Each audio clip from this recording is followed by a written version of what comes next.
Vande Mataram, dear students. Today we will see the fourth part of Unit 7 of English subject of Standard 8, and the fourth part of Unit 7 is about the exercises and question answers of the Unit 7 whose name is A Visit to Cambridge. तो बच्चों अपने इस video में क्या देखेंगे?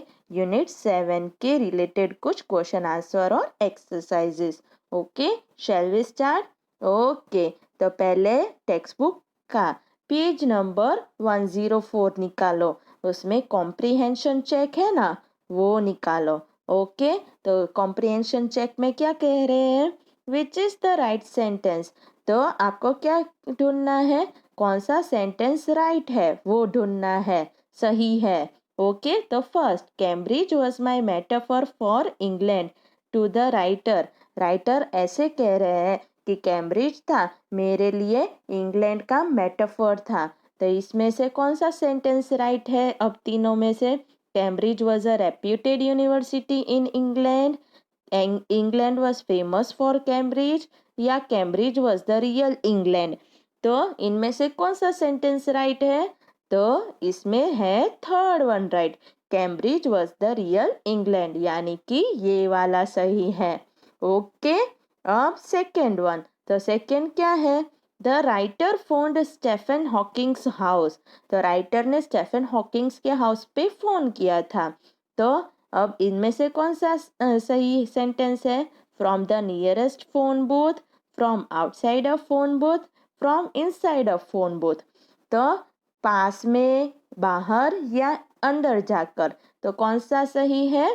Second one, from outside a phone booth, क्योंकि वो handicap थे, अंदर नहीं जा सकते थे, व्हील चेयर पे थे ना, इसलिए सेकेंड आएगा, from outside a phone booth. अब third one, every time he spoke to the scientist the writer felt guilty because. अब क्या कह रहे हैं कि जितनी बार उन्होंने साइंटिस्ट के साथ बात की तब लेखक को गिल्टी फील हो रहा था. तो उसमें अब इसके रिलेटेड कौन सा सही सेंटेंस है? तो पहला क्या है? He wasn't sure what he wanted to ask. वो श्योर नहीं थे कि उनको क्या पूछना था. Second, he force the scientist to use his voice synthesizer. उन्होंने साइंटिस्ट को दबाव दिया था कि वो अपना वॉइस सिंथेसाइजर का इस्तेमाल करे. Third, he was face to face with a legend. वो लेजेंड के सामने खड़े थे. तो इनमें से कौन सा सही है अबाउट स्टेटमेंट के रिलेटेड? तो second, he force the scientist to use his voice synthesiser. वो साइंटिस्ट को दबाव दे रहे थे वॉइस सिंथेसाइजर का इस्तेमाल करने का. तो सेकेंड आएगा. क्यों? क्योंकि साइंटिस्ट को पैरालिसिस हुआ था, वो बोल नहीं पा रहे थे, और वो रिप्लाई कैसे दे रहे थे? मशीन के मदद से, राइट. तो इसलिए सेकेंड आएगा. Fourth one, I felt a huge relief in the possibilities of my body in the given context the highlighted word refer to. तो अब क्या है कि ये जो वर्ड्स है, ये इनका मीनिंग क्या है वो आपको बताना है इनमें से रिलेटेड. तो पहला, shifting in the wheel chair turning the wrist.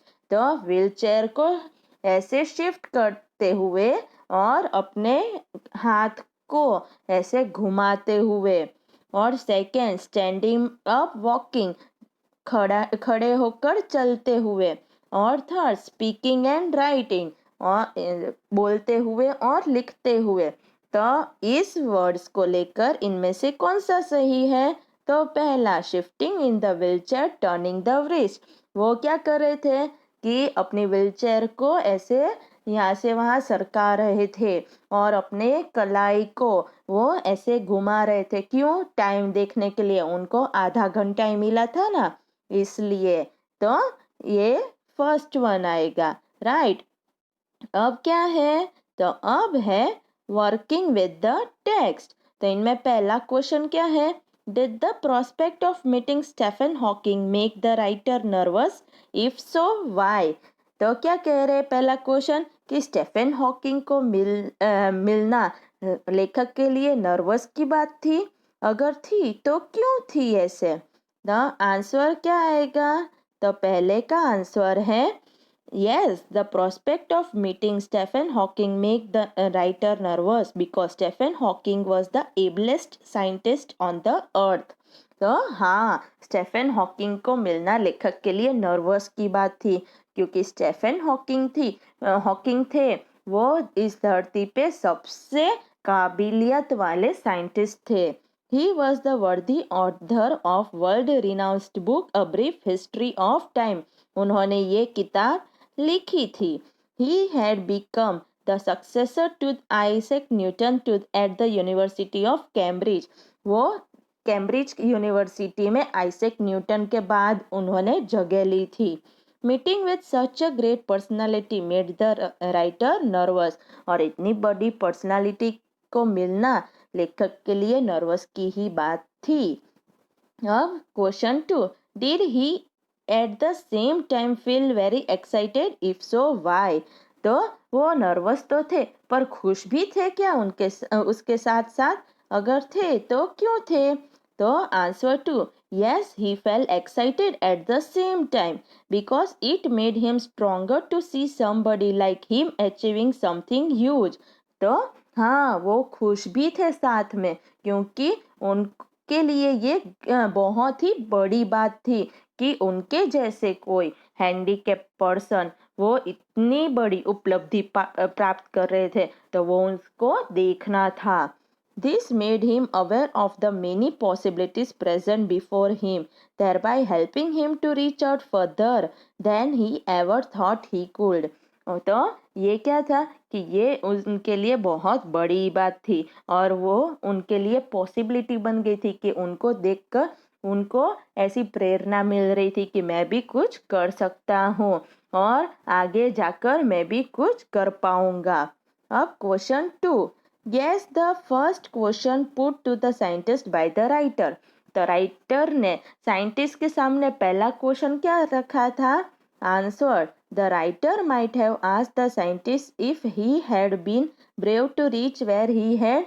तो पहला क्वेश्चन क्या था कि क्या वो बहुत शक्ति वाले थे कि वो यहाँ तक पहुँच पाए थे. Question 3.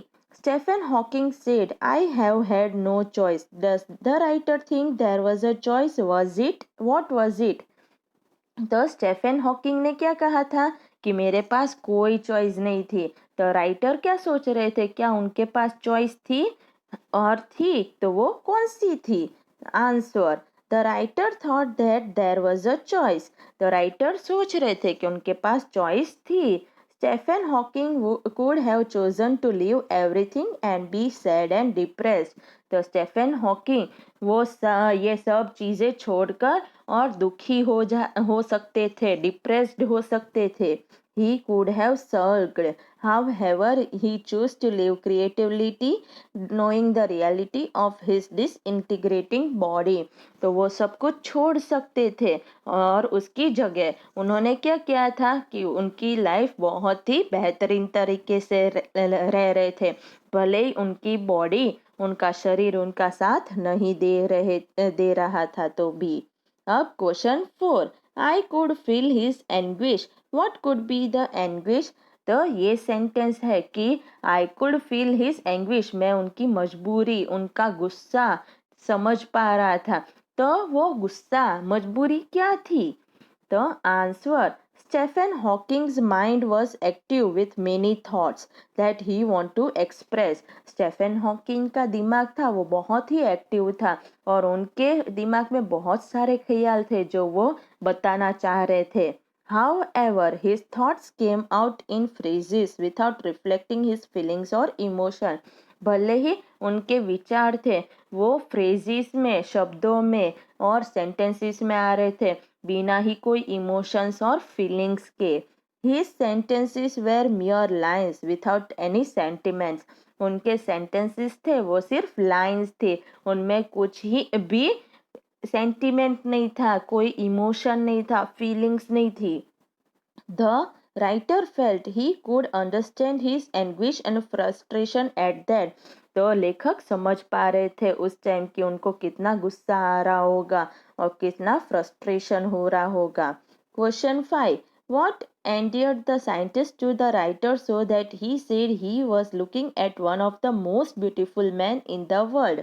तो अब क्या कह रहे हैं कि राइटर को ऐसा क्या लग रहा था कि साइंटिस्ट को ऐसा लगा होगा कि जब राइटर ने ऐसा कहा कि वो इस दुनिया के सबसे सुंदर इंसान को देख रहे हैं, तो ऐसा बोले राइटर, तो साइंटिस्ट को कैसा लगा होगा?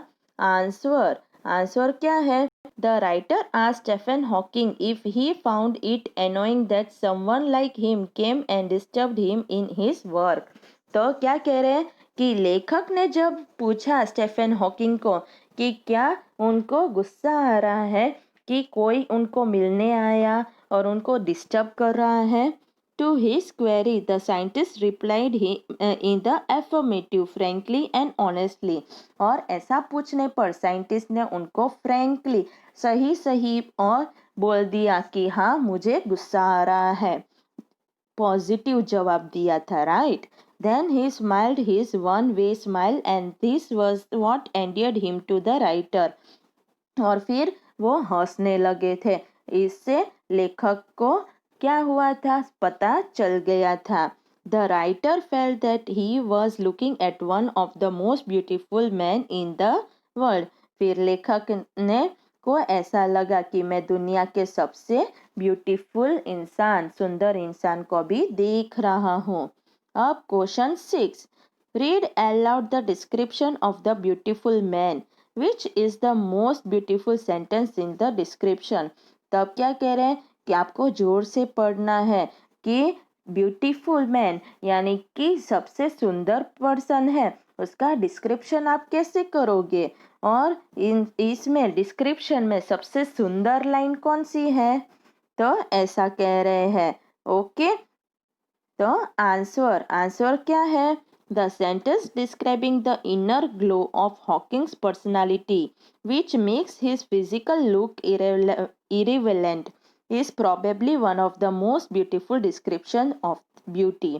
तो क्या कह रहे हैं कि वो सेंटेंस जो डिस्क्राइब करता है हॉकिंग की अंदरूनी शक्ति को, अंदरूनी जो उनकी झलक है, लाइट है, और पर्सनालिटी की, जो उन्हें बताता है कि भले ही वो शरीर में इतने अच्छे नहीं है पर तो भी वो अंदर से बहुत ही ज़्यादा अच्छे हैं।